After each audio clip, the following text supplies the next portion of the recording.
People in Yucatan contracted the plague in 1571. One man discovered a plant, and he and other individuals drank it.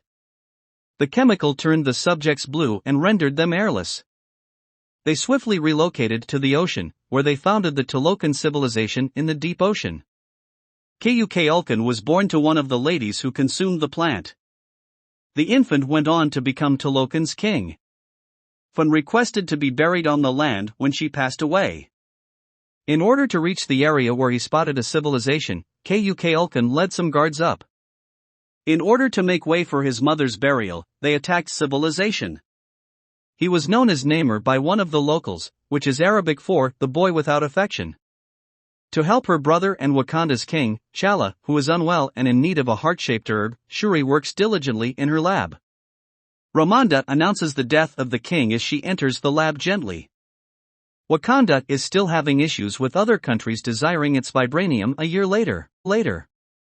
The Dora Milaje apprehend French soldiers who attempt to break into their position.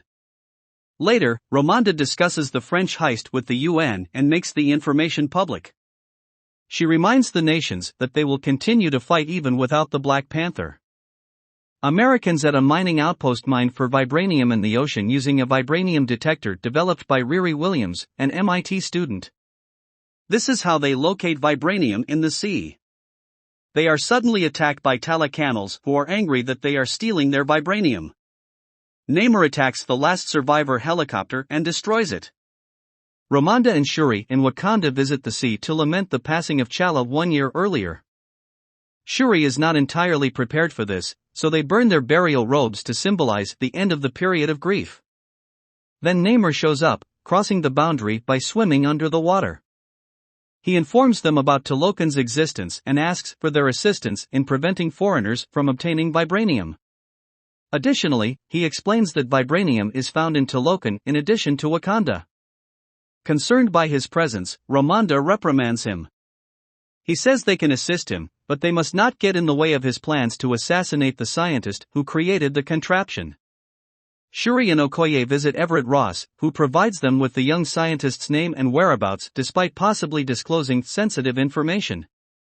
Then, in order to locate Williams, Okoye and Shuri travel to Cambridge, Massachusetts. When they pursue her to her garage, she reveals that she is creating an Iron Man-style suit of armor. However, the FBI is keeping an eye on them. Williams escapes wearing her armor, Okoye escapes in a car, and Shuri escapes on a motorcycle. They unexpectedly run into Talacanals, Atuma, and Namora.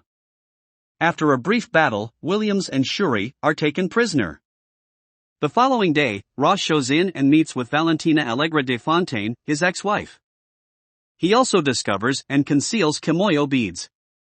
Okoye is fired from her post as general in Wakanda after Queen Ramonda chastises her for losing Shuri, which is made worse by earlier events like the time she appeared to support Killmonger when he took the throne. Williams and Shuri in Tolokan awaken.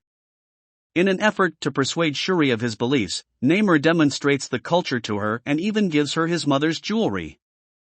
She rejects the idea of killing Williams, though. Ramonda, who had left Wakanda 6 years earlier, visits Nakia in Haiti in the meantime. She requests that Nakia locate Shuri for her.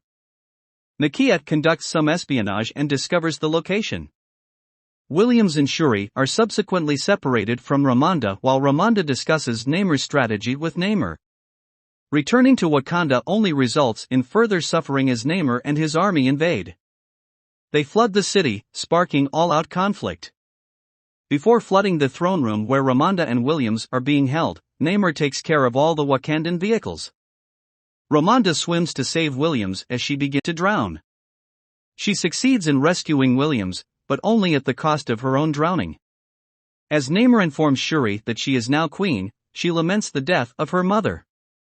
Then he and his group depart the nation. When Allegra de Fontaine learns that Ross has been speaking with Wakanda all along, she has him detained. After the burial, M'Baku speaks with Shuri and advises her morally not to murder Namur. After that, he promises to house any displaced Wakandans as a result of the attack. Shuri then fashions the fake heart-shaped herb, which ultimately succeeds, using Namur's mother's bracelet. After taking it, She enters the astral plane where Eric Killmonger welcomes her and asserts that they are identical. After some debate, Shuri declares she will murder Namor as retaliation. Shuri gets out of bed and puts on a suit. She then enters as the Black Panther into a conference between Baku and the Elders. Shuri and Williams determine they can weaken Namor by heating his body to the point where it can no longer receive oxygen as they get ready for battle. Then another Ironheart armor is created.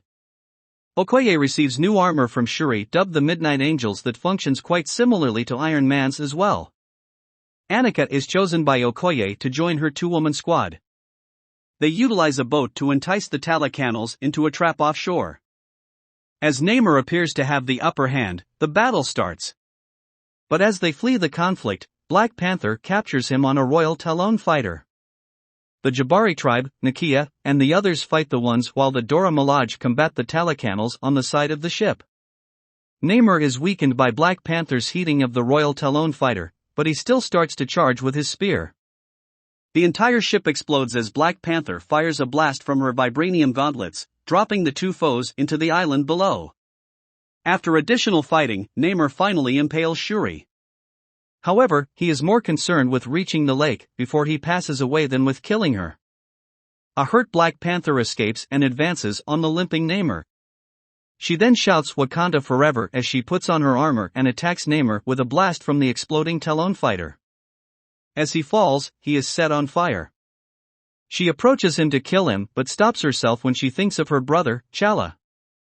The Black Panther has earned Namor's appreciation, and he follows her as they head back to the battleground to order everyone to stop fighting. Wakanda forever is then shouted once more by Black Panther as the others echo him. Williams doesn't bring her armor back to MIT afterward since the Wakandans do not want any controversy if they allow her to keep it. Instead of contending for the throne, which is ultimately challenged by M'Baku, Shuri departs for Haiti. Later, when Atuma welcomes him, Namor paints in his room. She is reassured by Namor that their new partnership with Wakanda would be advantageous. Okoye liberates Ross while he is being transported to jail. Before heading to the beach in Haiti to burn her customary funeral robe and finally express her grief, Shuri meets Nakia there. In a scene during the middle of the credits, Shuri finds out that Nakia and T'Challa have a son named Toussaint, who Nakia has been raising covertly away from the demands of the monarchy. Toussaint reveals that T'Challa is his Wakandan name.